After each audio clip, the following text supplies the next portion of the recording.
Morning, ladies and gentlemen. I'm Dave Crouch, and this is Policy Talks, brought to you each month by the Williamson Inc., our local Chamber of Commerce here in Williamson County.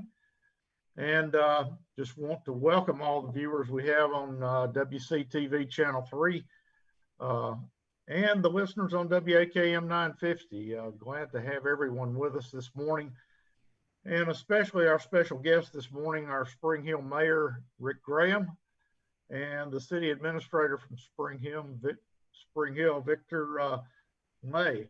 And gentlemen, glad to have you all with us this morning. And just an awful lot going on down in Spring Hill this year, and every day down there it seems like. And we want to get you to kind of give us the inside story on all the goings on down there.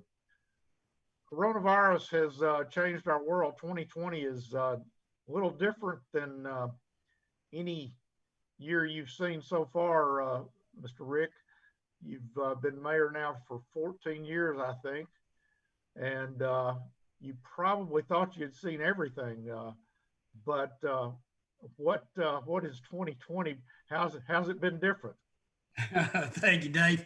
I've actually been mayor. I'll finish up my 8th year as mayor in April, and I was an alderman for 6 years, so 14 years on the board. Okay.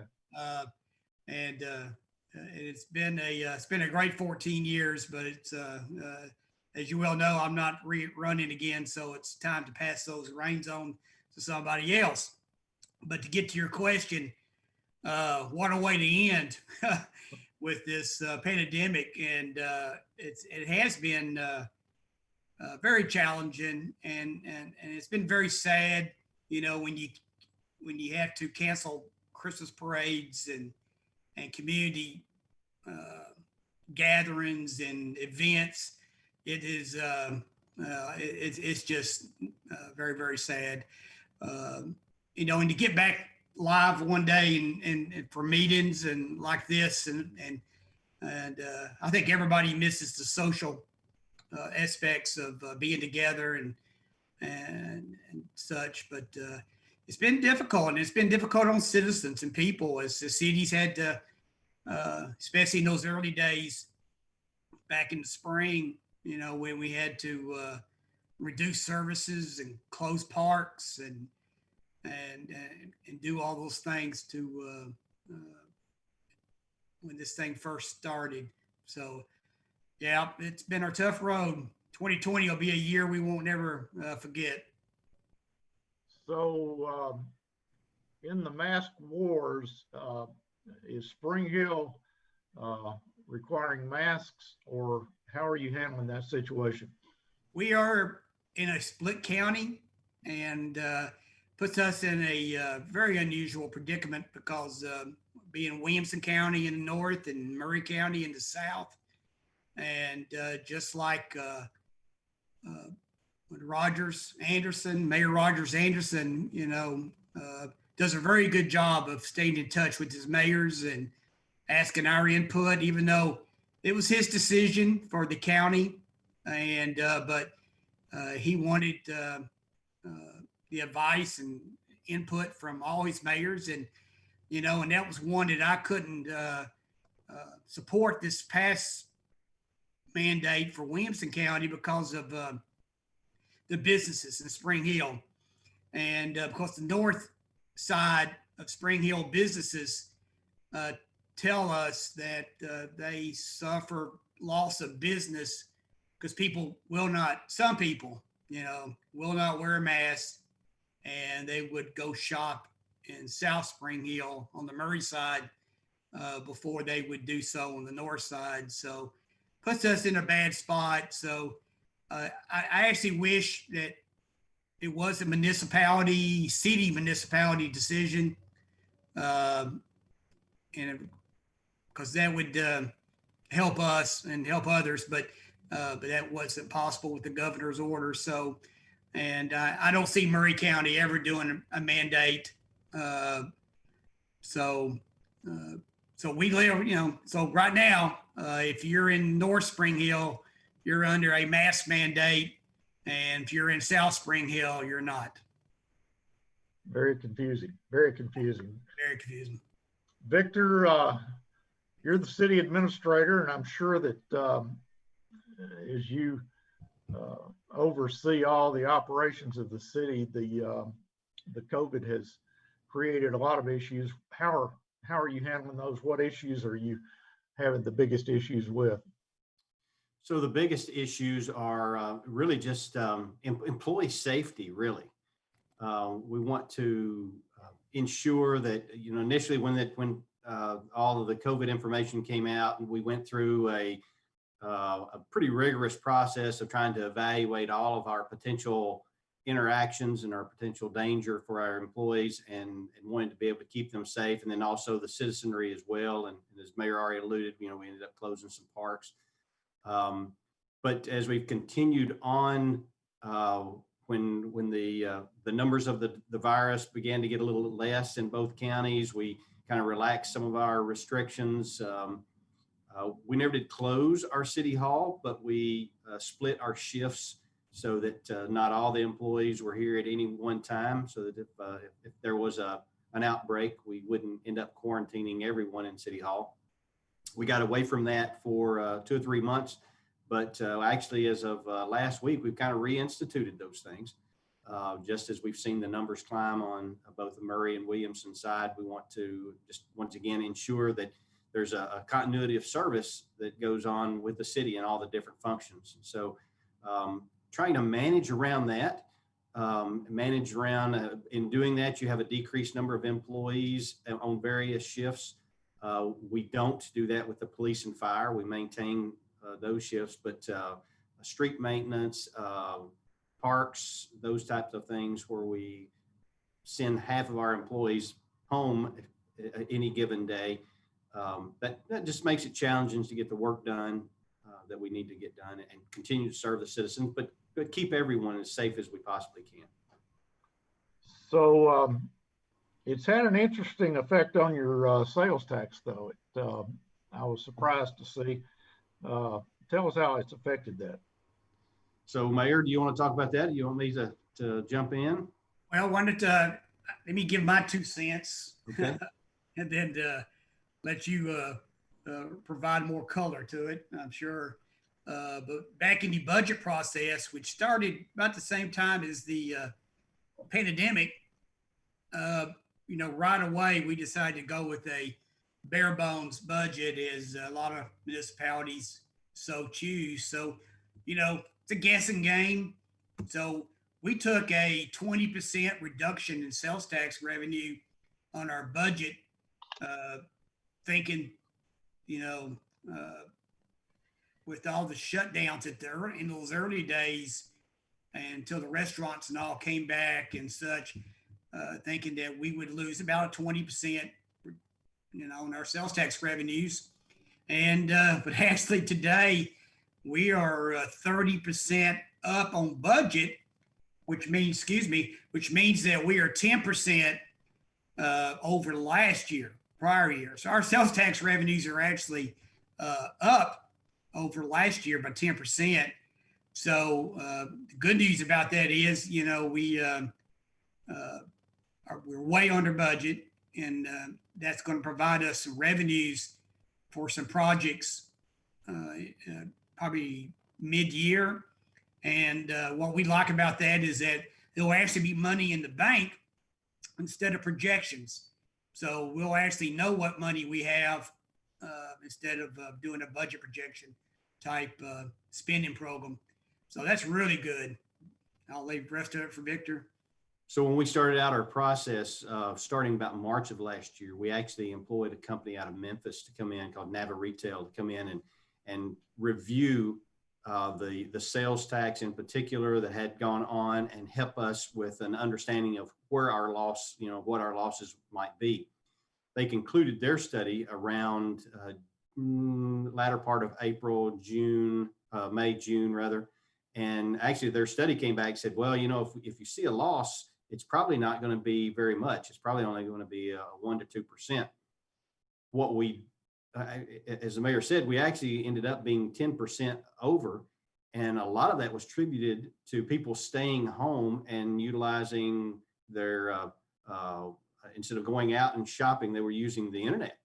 And so those internet sales really had taken off. And then they, even though we were, had all the COVID, while they might not be going to the restaurants to eat, they were certainly doing takeout and curbside service and things like that at those restaurants. And when we did an analysis, what we found is that I think it was our June, July numbers were equivalent.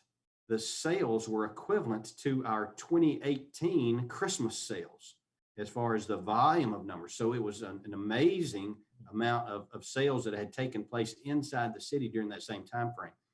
So we were pretty excited about that. That has sustained fairly well. We have, in this last month, we've noticed it dropped just a little bit, but when you look at the way that the city normally collects tax and the way that normally spend, we would actually expect a little tail off from some of that summer spending. And so we're pretty excited about what has happened there. That's one of the silver linings of COVID, as we've said in other times when we've been together. Very interesting. I know most municipalities were expecting a huge cut in revenues. And it's interesting, though, that you mentioned that internet sales, you are collecting revenue on those, the sales tax on those internet sales. We're getting some of it. It's the areas where the state mandates the tax be paid. We're getting some of those collections. Hey, Victor, tell me about swimming pool permits. Well, that's another one of the things that has really increased significantly. I don't have that number exactly, but the number of swimming pools that were put in the spring was just amazing. We had never had that kind of volume of swimming pools. And of course, people were getting ready for a lockdown summer, and they were staying at home. So that was a very interesting, it's been a very interesting time for sure. They were calling those staycations, I think. So Yep. Absolutely. That was a real deal then. You've got an election coming up in April, I believe. All the aldermen and the mayor will be on the ballot this time. Mr. Mayor, you've decided not to run again. What's going on? Why are you stepping down? Yeah, well, it's actually half the alderman, Dave. It'd be 4 aldermen and the mayor. Every 4 years, we have the mayor race. Every 2 years, we have 4 aldermen. So it's just that time, 14 years of community service. It'll be a pleasure probably to do my real job and go home for a change. But it's been a pleasure. It really has. And I've learned so much in these 14 years and the work and the direction and working with so many different boards, because every 2 years it does change. So this April, we will have 4 aldermen and the mayor's seat, and we're looking at probably half the board turning over and maybe more. And so it's going to be a very interesting race. And we're looking right now at talking about how we can increase the participation of voters because in April, it is tough to get, unlike today and this week and the results we've had in Tennessee with this current election. We wish we had that kind of turnout for the city election, but it historically is around 5.6% for our elections, which is frankly kind of sad. And so we're looking at adding some different locations and extending hours and things like that in April right now. And it's going to cost us a little bit more money, but we really would like a better turnout of voters. And so Spring Hill's looking probably at a really big turnover this time in our board seats. Now, somewhat of your stature and experience, just hypothetically, Rogers Anderson hasn't announced whether he's going to run for another term or not, but just hypothetically, if he decided to retire after you've had a couple of years off, is that something you would entertain? Oh, you be counting? Oh, I, no, I think it'd be just to be honest, it'd be quite a struggle for somebody in Spring Hill, the south side of Williamson County, probably to carry a county the size of ours in the north. But no, down the road after retirement, I maybe some state positions. I don't know. Right. We'll see how that goes. They're going to be adding a new representative seat in our area in the election in 22. So that's going to be redrawn probably next year in 21. And so we think Spring Hill will, they'll probably move Sam Whitson's area off a little bit. He may still have a piece of Spring Hill. We'll see. We'd like that because we love Sam. And but they're going to be redrawing it, and there's going to be some additional, at least one additional seat by the census numbers and our population growth. So exciting news there. Other opportunities down the road. We'll stay tuned and see what you decide to do. But thank you. Now I know the last time we talked, one of the things that when you became mayor, or actually probably when you ran for the board, your focus was on road improvement projects, and obviously there are a lot of accomplishments there to talk about, and I'd like to talk about as many of those as we have time this morning. Your Duplex Road, is it finished? Is it finally done? Thank goodness. The everything totally done there and open for business. And how long has that taken, Victor? We started that, signed the contract with TDOT in 2006. And we have spent that much time going through all of the federal pieces, such as the environmental documents and all that. It's worth the wait, but it took a long time. Rick, have you learned anything about the process going through all that? Well, Dave, it's funny because, when I ran for alderman in 2007, that was my platform. Going to fix the roads, to help the transportation, infrastructure, stop this traffic. And wow, that was pretty naive. And because it takes, the average state road takes over 12 years. So that's what we've worked on. And it's my time as alderman and my time as mayor. You're given what cards, you're given what cards you have. So you have to, that's where you have to spend your time and work. And that's what we've done. We've worked on road infrastructures, and we now have a new interstate interchange coming in, basically a new gateway to North Spring Hill off this interchange. It's going to reduce our traffic on Highway 31 up through Thompson Station into Franklin. Still have that route available, but it's going to give more choices to people to jump off and on the interstate. We're widening Buckner Lane right now in conjunction with the interstate opening. Later, after my time, we'll take care of Buckner Road, and Highway 31 is under a corridor study project. After many years, we finally made the 3-year state TDOT list for Highway 31, Main Street for us.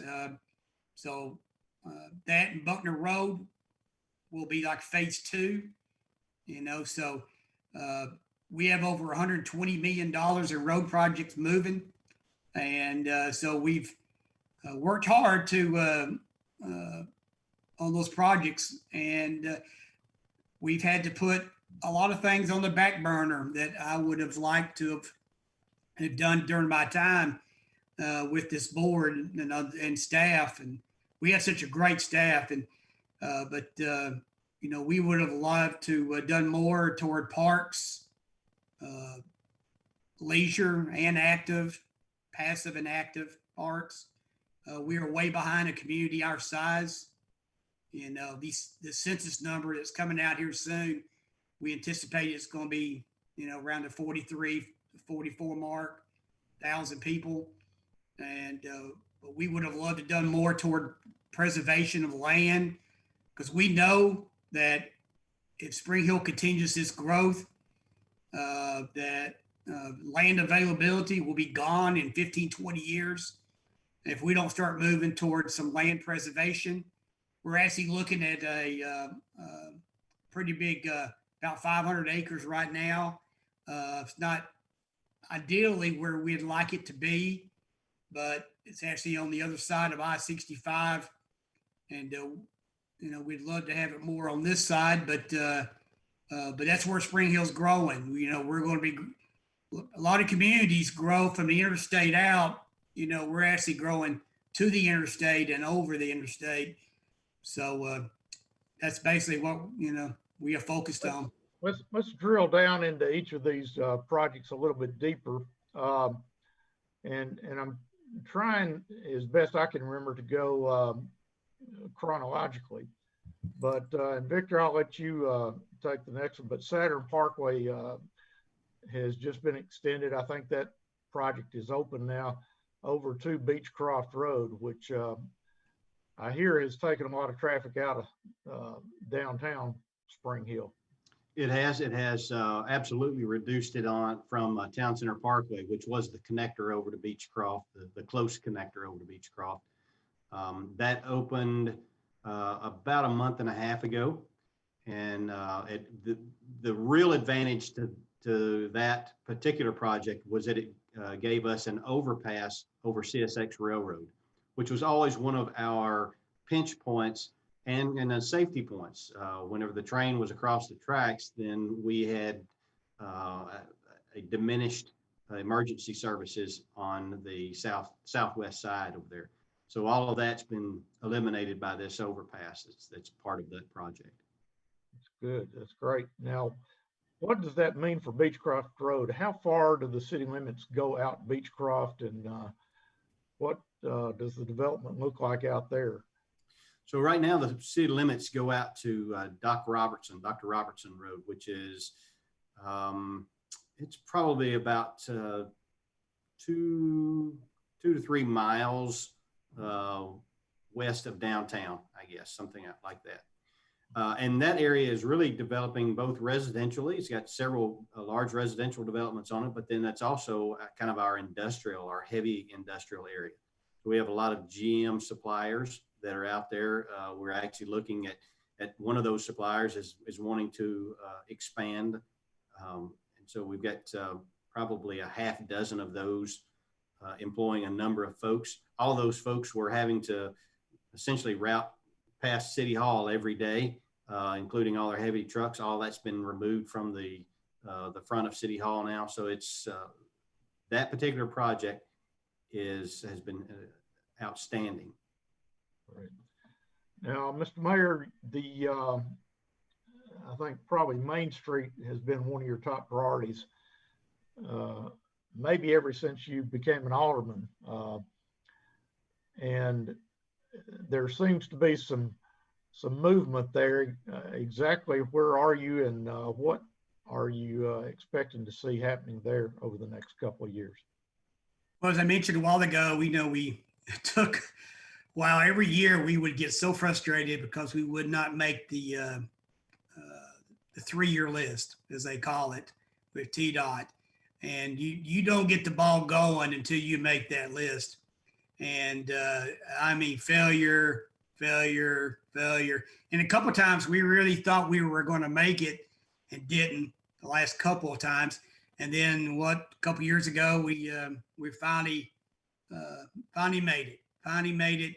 And then with that, it's running also with the the South Corridor study that's going on, been with GNRC, MPO, TDOT. We got this study going on, which basically covers the whole corridor of I-65 and 31, sorry, Highway 31. Anyway, so it's just making that was just a huge accomplishment. And so now we get the ball going. And so what we want to do is coordinate with the state's work on 31. And because we've already done some preliminary work to know that we can get maybe 5 lanes in there, very tighter, smaller 5 lanes, but we can do it. And us as a city tie in Buckner Road, which will run right on up to the new interstate interchange, widening it, improving it. And that's going to be quite a project for us because again, we're into right-of-way purchase like we did at Duplex, the engineering, moving utilities.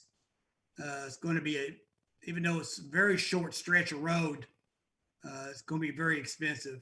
And so that's kind of phase 2, but we see some, we see that light now at the end of the tunnel, finally on Highway 31. But we feel pretty good about it, as far as those next stage. We tell people all the time that get used to orange and white barrels are going to be a big part of Spring Hill next couple of decades. So when are they going to see orange barrels up and down Main Street? Victor, what do you think? It's probably about 7 years, 6-7 years. I think it's probably in that 5 to 7 before they actually see orange barrels. The Improve Act was something that it really made that project come to life. The Improve Act that the state passed for the gas tax, we were on that list, but we weren't sure where we were on the list, and so they would have to prioritize. It could have been that we were in year 10 on that list. The city actually proactively went to TDOT, and we committed an extra $2 million if they would go ahead and start that preliminary engineering and environmental study, the NEPA study. So TDOT right now is in their internal discussions on the preliminary engineering. They've taken all the work that we did that was a kind of a concept, and they've been going through it internally, basically trying to chase down what problems and issues they think that they're going to run into and get those resolved internally as best they can before they really commit to going in and understanding what the environmental impacts and the full engineering design is going to look like. One of the big hurdles that we've been looking at, or that TDOT's been looking at, is the lack of room for sidewalks along Highway 31. We've got such a tight corridor. There's only something like 60, 65 feet of right of way there. And so the lack of those sidewalks, which from the city's perspective, we're building frontage roads in order to keep business traffic. And that's where we want the sidewalks and the bike paths. I see. Well, it certainly will make things easier. But a new interchange on I-65 is going to drastically change the traffic flows in Spring Hill. Mr. Mayor, describe exactly what the new interchange, where it's going to be and what all is involved in it. Yeah, so for people to get an idea, once you pass 840 going south on I-65, Victor, what do you think? It's maybe a mile? About a mile. Yeah, about a mile down. That's where the interchange will be. If people know where the Alexander Farm is off of Buckner Lane, it's going to go right through it. And we had to move it a couple of times because of the diggings and what was found there a couple of times. And it's so, and it runs all the way. This is the interesting part. It runs all the way to Lewisburg Pike.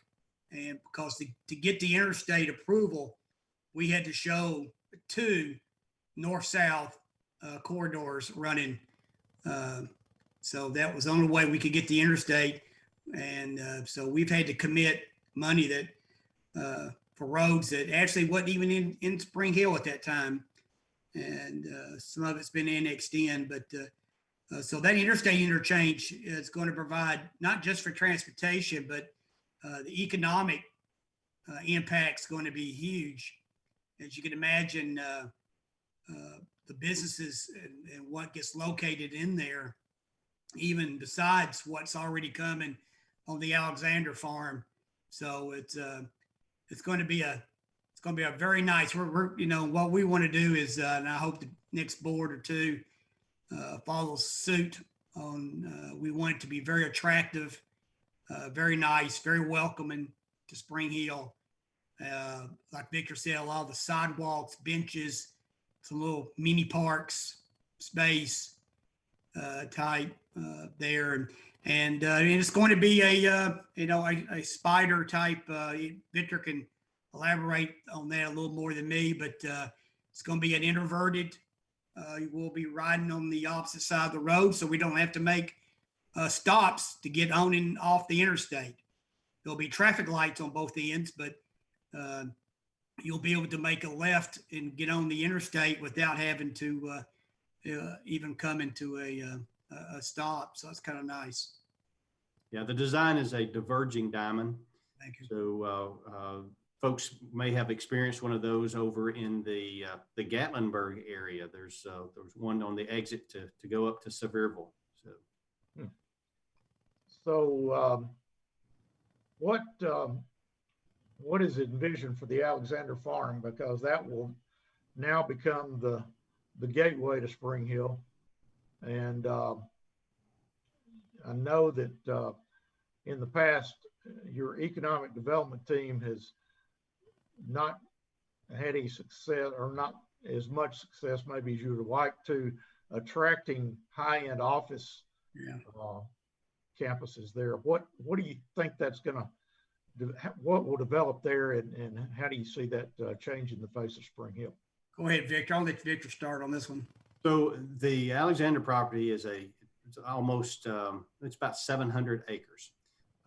It's divided up into a myriad of uses, all different types of residential. There's some open space, as well as some commercial and then office. There's about as much commercial as there is in the Cool Springs Mall area. There's about that much square footage of commercial that's planned. The office area, I'm not sure how to quantify it up there, but there's probably about 50 or 100 acres or so of it set aside for office. And so what we see is the development continues to roll south. Currently, the Goose Creek area is being built out, and you've got all those high-end businesses. And we see that we anticipate that the Buckner Lane area, Buckner Road area, is going to be that next component. So while it has been difficult to develop today because it doesn't have the access, we think once that access is established, that it really takes new life and gives Williamson County yet another prime area to develop. That would be natural, given the access to I-65, and it looks like Nashville and Huntsville are going to join hands here in a few more years, and Spring Hill may be the link there.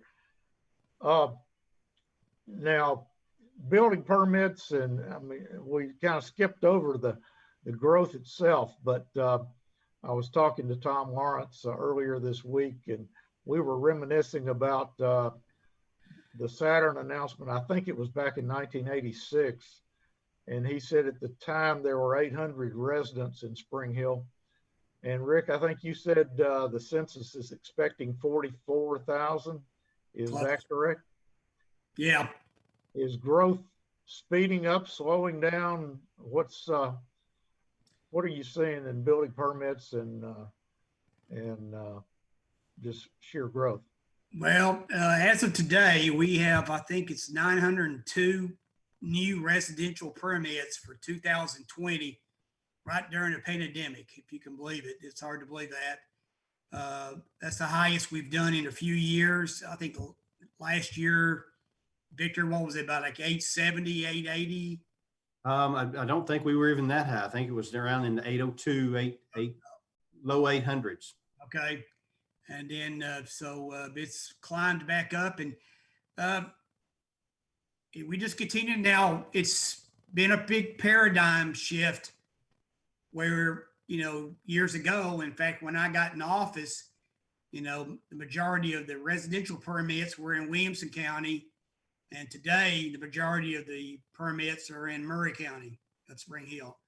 So that's the big shift that's gone on now. The north side is just about done, built out. We still have, of course, what we talked about, the Alexander Farm area, but with Southeast Ventures, but south side of Spring Hill. And that's where we're trying to do things, as from what we've learned. And we've had that conversation before, back in the turbo growth years when we were doing 1,500 permits a year, and one of the fastest growing in the country, and the city wasn't doing enough to keep up with the infrastructure with that kind of growth.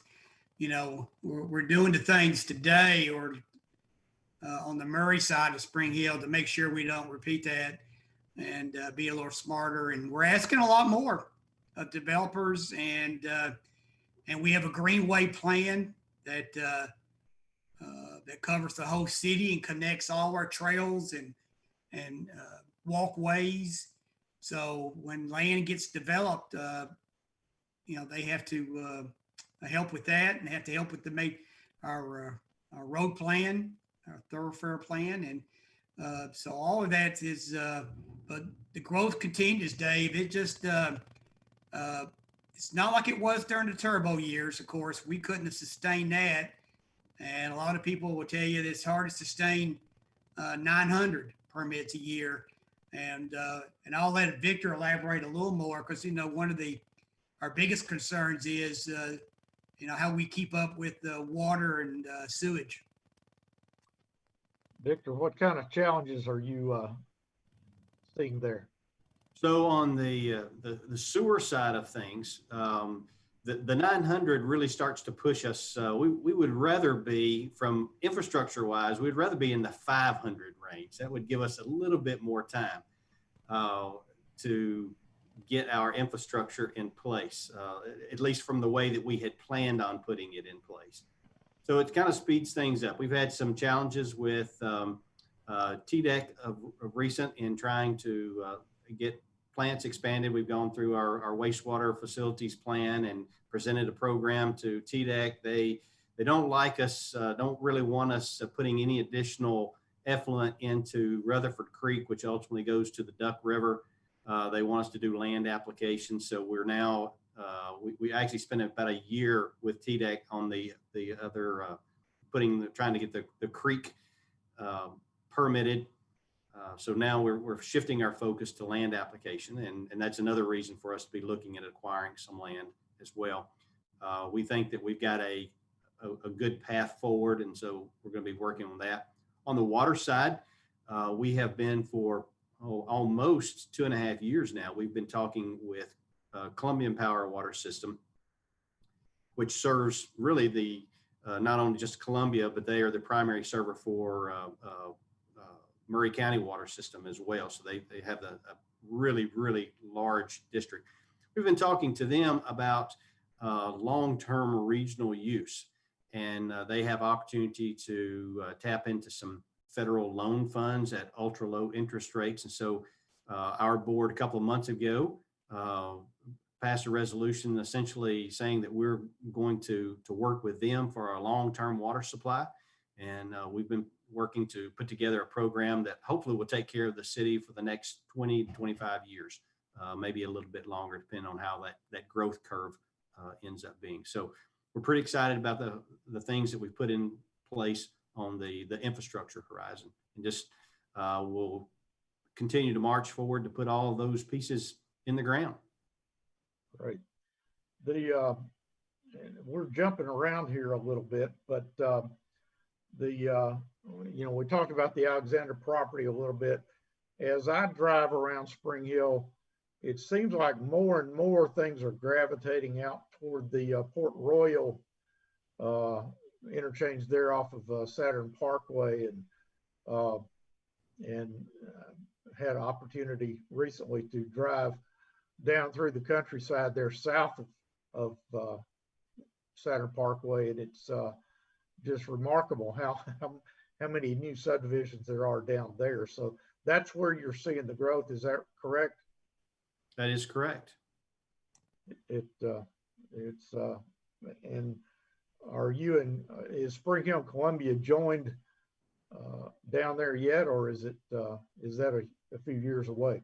Our boundaries don't touch yet. There is a little bit of unclaimed territory in the county that is in between us. We have a little bit of our growth boundary that goes a little further south, and I think Columbia has a little bit of their growth boundary that comes a little further north. So, but as of right now, we're not touching borders. Okay. But we have a good relationship with Columbia. We talk. Their city manager and I talk quite often about various things. So we try to keep everything in a good form there. Rick, one of the projects that has potential to also change the character of Spring Hill is the Tennessee Children's Home property there, right in the center of the old part of Spring Hill. Give us an update there of what's going on, what's anticipated. Well, right now the children's home is building on their new property, so you can imagine until that transition happens and they actually get the students moved over there to the Beechcroft area that they're building on. The other development of the existing property that they just sold probably won't start too much. I anticipate they'll probably start, with some, maybe some dirt moving, and they're making some major road improvements for the city and around their property in the future. And that plan is probably a 10 to 15 year, maybe 20 year phase out. It's going to take a lot longer, I believe, and than probably the interstate will. But it's going to be exciting, because as we all know, one of the things that Spring Hill has always wanted, and we had many years ago before a tornado event, is a type of town square. So the developers there did a very good job of coming in and working with the city and incorporating a kind of a mix of the past, of our history, of older Spring Hill and newer Spring Hill, and what that would entail. It's got some restrictions tied to it as far as big business and chains and things like that. So it's going to bring a different aspect in that end, because one of our things we've always wanted was a walkable downtown area for Spring Hill, with kind of 12th Avenue South type feel, with entrepreneur restaurants and chains, non-chains type atmosphere where a family could go down and maybe a parking garage down there one day and some shopping and dining provided. So it's good. It's going to bring us, like I said, a whole new aspect, a feel for Spring Hill. Speaking of historic areas, Ripleville has also been a subject of a lot of discussion, I see. And Ripleville is the plantation home, historic home, out off of just south of Saturn Parkway. So, and I think I understand the city bought that property. And Victor, what's going to happen there? What are you planning on doing with that? So the city worked out a deal with Ripavilla Inc., who was actually the owner of the property, and their long-term goals and the city's long-term goals for the property were very similar. So they actually donated the property to the city. The city in turn went back to them and is contracting with them to run and manage the house and operate that. We're subsidizing them. They had been getting a subsidy from GM for about 10 years. That subsidy was running out, and they realized that they were going to need to figure out what their long-term solutions were. And so they worked a deal with the city, and we're utilizing the hotel motel tax in order to provide that subsidy. The things that are happening on the property, there's been several different historic groups that have come in to once again to verify the things that we've always thought were true, that the one of the cabins on the back part of the property was indeed an enslaved people's cabin, that the house was built when we thought it was, and the stories that we've always heard about the happenings in the house, were they true or were they not? And so the group has really been trying to concentrate with these other historic, I'll call them the experts, to verify these things. And they've come up with a number of truths, I guess, that have been happening on the property, or that were there on the property. And they're trying to put together various programs so that the public can understand and see, you know, how important that particular property was, even as in its importance into the precursor of the Battle of Franklin, because that's where one of the generals was, the morning of. That's where the generals were having breakfast. So it's got tremendous amount of history, even beyond the Civil War. The more near-term history that happened in the early 1900s with some of the occupants of it is quite colorful. And there is there's just some great information there. The city sees it as certainly a tourist attraction.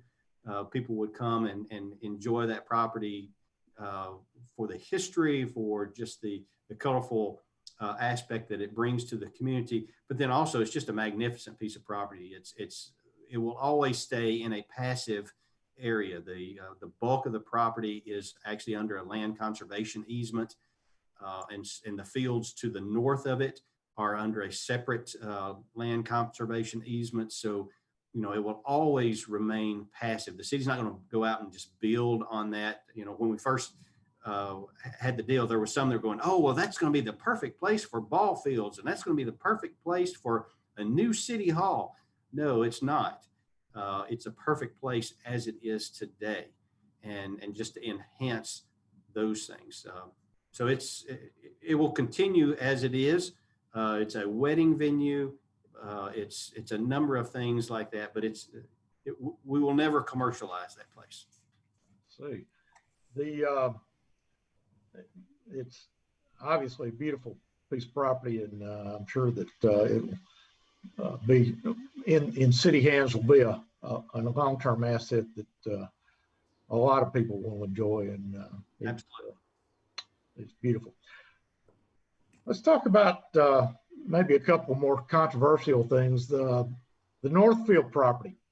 A lot of excitement when the city bought that property, 2, 3, 4 years ago. And now I think some other voices have presented another viewpoint there. Rick, tell us, what are the two lines of thought about what to do with Northfield, and what's the rationale behind each one of them? There you go. That's a good one, Dave. And I'm glad you asked me first before Victor, because I'll probably be a little more on the political aspect of it. Northfield was a good solution for the city when we did buy it. And it was a situation where we needed to expand City Hall.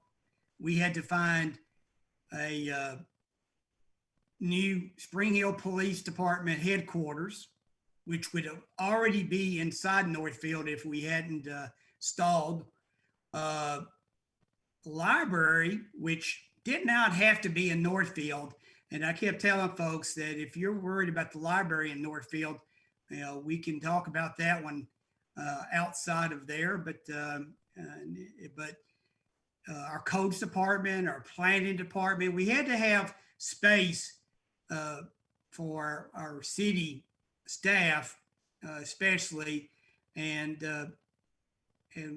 that saved us probably 15 or 20 million dollars, and by acquiring Northfield, and we had rent money coming in, lease money coming in to help. Let me interrupt you just a minute. Yeah. And tell us again where that property is. It is it's actually it was the headquarters for Saturn. So the state built a road out to it a few years ago, right across from Rippleville. So if you see Rippleville to your left, that road off to your right leads over to a pretty large building, 300 and something thousand square feet that we acquired. And so it was just with renovation of, cosmetic, carpet, drywall, electrical, plumbing, all of that was going to save us a ton of money over new construction. Right. We had an election 2 years ago, year and a half ago, and the discussion started that it felt like it was not the right answer for the city to own Northfield. So with that, why did they say that? Yeah, they just because of it's a little bit outside of what they consider downtown Spring Hill, and but the argument goes that it's in a few years it's not going to be such. It's with the growth, and that argument may play some with the library, but not with the others. And as the crow flies, it's very close to City Hall. And with the new Saturn extension over, it's not even that far of a drive. But Dave, the hardest part is we still don't have an answer for where we're going to put the Spring Hill Police Department headquarters. The library would have already been open by now, and it would have been in much bigger space, renovated, very nice. Than what it will be self-standing. So to build a self-standing new construction, which there's no plans for now because it all just got stalled out, and we don't have any plans for where planning's going to go, codes, and some of the other departments. So it's unfortunate, and this next board will have that on their plate. It's going to be what are they going to do for these departments? And it's going to be very expensive for the taxpayers. Now, and help me connect the dots here. I may be adding 2 and 2 and getting 5, but and since this is all political, Victor, we're going to try to keep you from getting fired, and I'll stay with Mayor Graham here. But now there's discussion about buying 500 acres on the east side of I-65, which is just as far south as the Northfield property, and talking about putting the same things over there. I don't get it. Explain that to me. Yeah, well, I think, as I mentioned earlier, the land, I actually prefer this discussion because of the preservation of land. As I mentioned earlier, Spring Hill needs to buy some of our land space for preservation before it's all gone. We know it's going to be developed out, but as I mentioned, this is on the other side of the interstate, so it doesn't make sense for a lot of things. The library, definitely not. Could we put city planning and codes and maybe a police training facility out there? yes. It may be out a little too far for a police headquarters. I don't know. That's something we'll have to talk about. Uh, uh, the purchase of this land is far from settled, and I think it's going to be a very close vote or a no vote. Is where I think it's headed. If it was more into the heartland of say right off Saturn Parkway in Spring Hill, talking about 500 acres, I think it would be an easier purchase to digest for all the board. So it's real iffy if this land will be acquired, but in 10 years, something's going to be developed there, and it's going to be part of the new growth for Spring Hill over on the east side of I-65. I don't doubt that. And forgive me for asking curveball questions here to you, Tom Lawrence. We always expect it from them.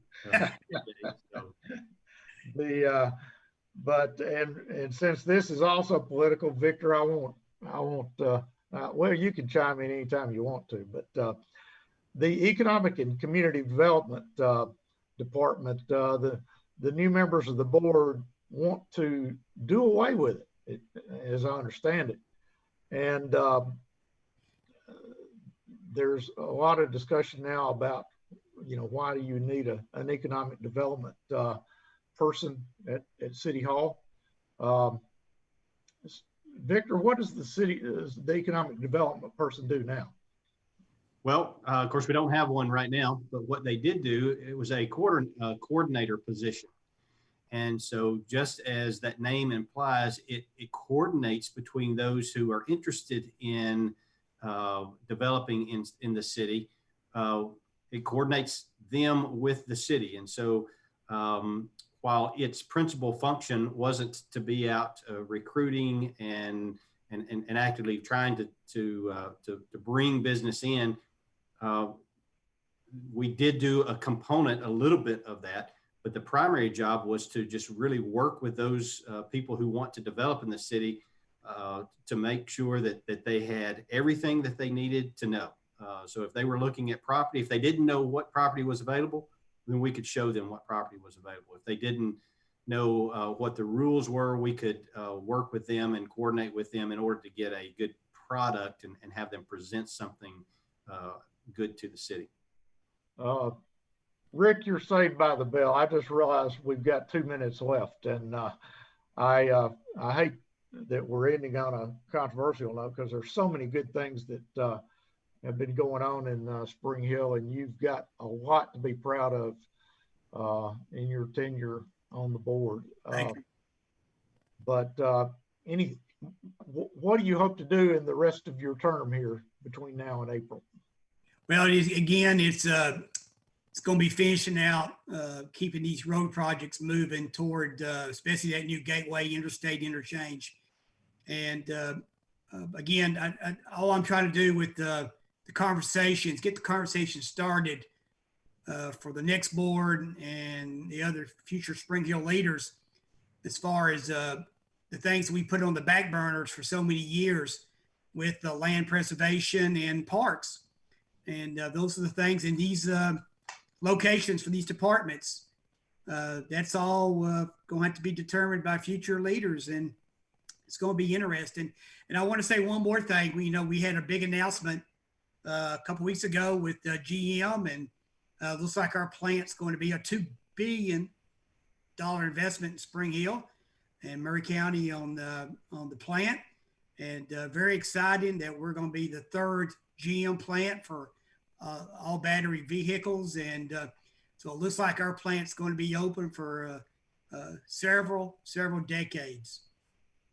A lot of excitement and certainly success in Spring Hill. And we really appreciate the two of you all taking the time to share with us, what's going on behind the scenes and bringing us up to date on what to expect as we drive down I-65 or down Main Street through Spring Hill. a lot of things to look forward to over the next few years. Gentlemen, our time is up. Just want to thank Vanderbilt and AT&T for financially helping make this possible. Creed Henderson and the WCTV staff really make us look good, and we appreciate your help, Creed. And Tom Lawrence making it possible on WAKM AM 950 so that the radio listeners can hear it. And it wouldn't happen without a lot of help behind the scenes from several members of the chamber staff, Matt, Kel, Griffin, Nancy, Jenna. Thanks for all you all do to make this happen. And we just look forward to being back here in about a month and having another discussion. Thank you, sir. Thank you. Thank you.